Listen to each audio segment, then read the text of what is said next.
पनवेलसह राज्याच्या ताज्या घडामोडी जाणून घेण्यासाठी सबस्क्राइब करा पनवेल अफेअर्सला।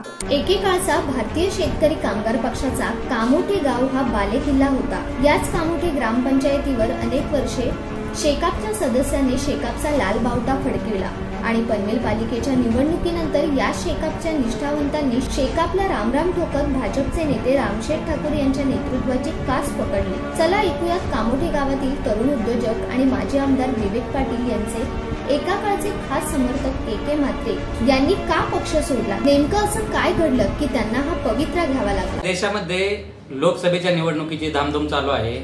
आपण आहोत मावळ लोकसभा मतदारसंघातील पनवेल या ठिकाणी आणि पनवेलमध्ये राजकीय भूकंप होण्याची शक्यता आहे। आपण श्री के म्हात्रे यांच्या कार्यालयामध्ये आहोत आणि आपण आता त्यांच्याकडे वळणार आहोत। सर, काय सांगाल तुम्ही? लोकसभेच्या निवडणुकीच्या धामधुमीत आपण अचूक वेळ साधलेली आहे आणि आपण शेतकरी कामगार पक्ष सोडून बीजेपी मध्ये जाण्याच्या तयारीत आहात। काय सांगाल तुम्ही? का नाराज आहात तुम्ही शेतकरी कामगार पक्षावर? शेतकरी कामगार पक्षावर गेली 2 वर्षे म्हणजे महानगरपालिकेची जी निवडणूक झाली त्याच्यानंतर मी आणि पनवेल तालुक्यातून माझ्यासारख्या असंख्य कार्यकर्ते हे नाराज आहेत। कारण त्यावेळेला जे शेतकरी कामगार पक्षाची या ठिकाणी जो पराजय झाला आणि पराजय झाल्यानंतर जे पक्ष कार्यकर्त्याला ज्या ठिकाणी बसून आणि त्यांची समज करायला हवी होती तशा प्रकारचं काम आपल्या पक्षामध्ये वरिष्ठ नेत्याकडनं झालं नाही आणि त्याच्यामध्ये वरिष्ठ नेत्यामध्ये सुद्धा थोडंसं दोन मतं होती। त्यामुळे काही लोकांना वरिष्ठ डावलण्यात आले आणि जो कॉक संदर्भातला जो विषय होता मुळात शाखा पक्षामध्ये जी नाराजी वाढली ती कोक कोणाला द्यावं याच्यामुळे वाढली। परंतु कोक आम्हालाही माहीत होतं की कोक हे 2च आहेत, सर्वांना भेटू शकत नाही। पण आमच्यासारखे जे विचारी आणि समजदारी माणसं होती, विवेक पाटील साहेबांना मानणारे आम्ही सर्व मंडळी आणि त्यांच्याकडनं आम्ही राजकारणात भरपूर काही शिकलो आहे। परंतु एका बाजूला काहीतरी मनात ठरवून हेच करायचं आहे असं काही नेते मंडळींनी ठरवलेलं होतं आणि त्याच्यामुळं आम्हाला एक समजवून बसवून न सांगण्यात आणि एक हाती एखादा निर्णय घेतला आणि त्याच्यामध्ये पद भेटणं याच्यापेक्षा एक जो पूर्वीचा मान सन्मान होता तो मान सन्मान कुठेतरी आपल्याला भेटत नाही असं आम्हाला जाणवलं आणि आम्ही सारी मंडळी जी प्रत्येक भागामध्ये जो काम करायचो ते पक्षाचं नाव आणि आपलं नाव दोन्ही मोठं होतं। लोकांचे प्रश्न आम्ही सोडवत होतो आणि आमच्याजवळ माझ्याबरोबर जे असणारे कार्यकर्ते आहेत ते देखील या ठिकाणी काम करत होते। त्यांनाही आडलं आलं की बाबा के म्हात्रेंनाच पुढं जर डावलं जातोय तर आम्ही के म्हात्रेंच्या खाली काम करतोय, आम्हाला सुद्धा मान सन्मान मिळणार नाही। आणि त्यामुळं सर्व कार्यकर्त्यांनी सातत्याने मला सांगत होते की या ठिकाणी आपल्याला मान सन्मान मिळत नाही, काम करण्याची आमची इच्छा राहिलेली नाही। परंतु तरी सुद्धा आम्ही बराच वेळ थांबलो होतो की बघूया काय पुढे होतं। आपण शेतकरी कामगार पक्षात असताना अनेक निवडणुका लढवल्या, तर कुठल्या नेत्याचा अडसर झाला तुम्हाला की त्यामुळे तुम्हाला हा निर्णय घ्यावा लागत आहे? याच्यामध्ये ऍक्च्युली बालराम पाटील आणि माझं कधी जमलं नाही बोलण्यापेक्षा 2 मतं होती। वेगवेगळे कार्यकर्ते या ठिकाणी होते, काही कार्यकर्ते त्यांचे जास्त कदाचित जवळ असतील किंवा ते आमच्यापेक्षा कार्याने मोठे असतील असं नाही वाटत असेल। त्यामुळे अशा लोकांना ते जवळ घेतलं होतं आणि जवळ घेऊ दे, कार्यकर्त्यांनी जवळ ठेवायला पाहिजे नेत्यांनी। परंतु त्यावेळेला आम्हाला बसून सांगणं गरजेचं होतं की बाबा आम्ही हा निर्णय घेतोय आणि हा निर्णय तुम्ही मान्य करा। एखादा निर्णय अंधारामध्ये घेणं कुठल्या पक्षामध्ये ते कार्यकर्त्यांसाठी पुढच्या राजकारणासाठी धोकादायक आहे। हा निर्णय म्हणजे आम्ही 12-15 लोक इच्छुक असताना या पक्षामध्ये एकही माणसाला न समजवता न बसवता बस तो आम्ही निर्णय घेतला। शाखा पक्ष हा कार्यकर्त्यांचा पक्ष आहे, ही जी धारणा आहे प्रत्येकाची की कार्यकर्ता हा पक्ष चालवतो, परंतु काहीतरी आदेश आला आणि तसं आम्ही घेतलं अशा प्रकारचा थोडासा त्याच्यामध्ये सूर आम्हाला जाणवला आणि जो स्वाभिमानी कार्यकर्ता आहे तो अशा प्रकारचा म्हणजे हुकुमशाही पद्धतीचा जो निर्णय आहे तो कदाचित म्हणजे माझ्यासारखा कार्यकर्ता मान्य करणारच नाहीये। आपल्या बीजेपी मध्ये जाण्यामुळे या ठिकाणी लोकसभेच्या निवडणुकीत राष्ट्रवादीचं खूप मोठं नुकसान होणार आहे असं बोललं जातंय, याविषयी आपलं काय मत आहे?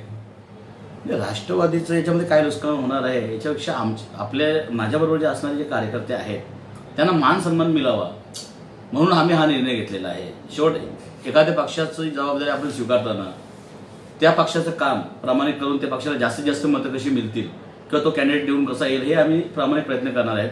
त्यामुळे जर आपण बीजेपीमध्ये जात असताना भारतीय जनता पार्टी किंवा त्याचा युतीतला जो उमेदवार असेल तो निवडून कसा येईल हे आम्ही प्रयत्न करून, साहजिक आहे तुमचा प्रश्न, की त्याच्यामुळं जो राष्ट्रवादीचा या ठिकाणी उमेदवार आहे त्याला काहीतरी फरक पडेल. आता किती पडेल तो निकालानंतर आपल्याला समजेल. कामोठामध्ये शेकापचे 2 नगरसेवक आहेत. ते नगरसेवक आपल्या नेतृत्वाखाली या ठिकाणी लढले आणि जिंकले होते. काय सांगाल, ते नगरसेवक किंवा आणखीन कोण कार्यकर्ते तुमच्याबरोबर बीजेपी मध्ये येण्यास उत्सुक आहेत?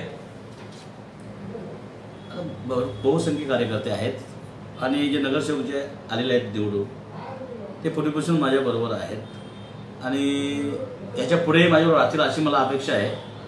पुढे येणाऱ्या कालामध्ये तुम्हाला ते दिसेलच की कोण येतोय कोण नाही, परंतु बहुसंख्य कार्यकर्ते जे मला मानणारे आहेत आणि माझ्या विचारांना मानणारे आहेत ते आमच्या बरोबर राहतील. तुम्ही शेतकरी कामगार पक्षामध्ये किती वर्षापासून काम करत आहात? तुमची कुठली अशी एखादी आठवण आहे का पक्षासंबंधित की तुम्ही पक्षासाठी कार्य केले? पिढ्यानपिढ्या शेतकरी कामगार पक्षामध्ये या ठिकाणी आहेत. आमचे आजोबा, आमचे वडील, पंजोबा हे सर्व शेतकरी कामगार पक्षामध्ये सर्व काम केलेलं आहे. परंतु जसं जसं या ठिकाणी वसाहतीचा निर्माण झाला, आता जवळजवळ मी माझ्या 18 वर्षापासून नवरात्र मंडळ आम्ही त्यावेळी स्थापन केला होता. त्यावेळेला खेडं होतं. खेड्यामध्ये नवरात्र मंडळ म्हणजे त्यावेळेला खूप नवीन विषय होता. परंतु गेले 19 वर्षे त्याच्या माध्यमातून आम्ही ते कार्य करत राहिलो आणि प्रत्येक इलेक्शनला कुठलंही इलेक्शन आलं की आम्ही जोमाने जसं की आपणच उमेदवार आहेत याप्रमाणे आम्ही काम करतो आणि माझे सर्व कार्यकर्ते त्या ठिकाणी काम करतात. 2009च्या इलेक्शनला सुद्धा फक्त कामोठ्यामधून 2700 मताची आम्ही आघाडी शेकाप पक्षाला विधानसभेला दिली होती. इतर ठिकाणी मार खाल्ला होता पण कामोठ्यांनी चांगला काम केला होता.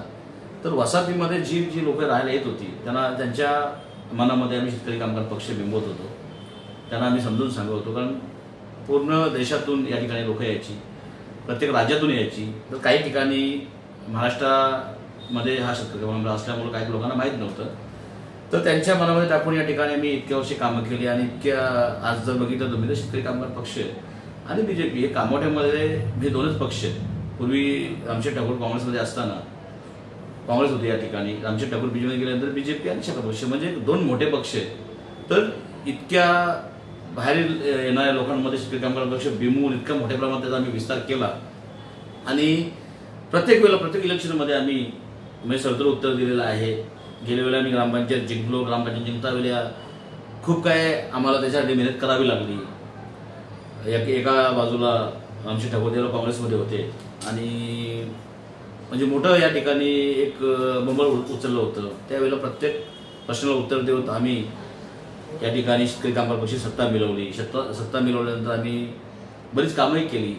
तर हे सगळं करत असताना बऱ्याच प्रसंगांना तोंड द्यावं लागलं. त्याच्यामुळंच जसं तुम्ही पहिल्या मला विचारलं की बाबा तुमचं आणि प्रशांत ठाकूर साहेब किंवा रामशेठ यांचं जुळेल का, तर ते फक्त एक पक्ष वाढीसाठी आम्ही जे प्रयत्न करतो त्याच्यामुळे हे काही खटके ओढत होते.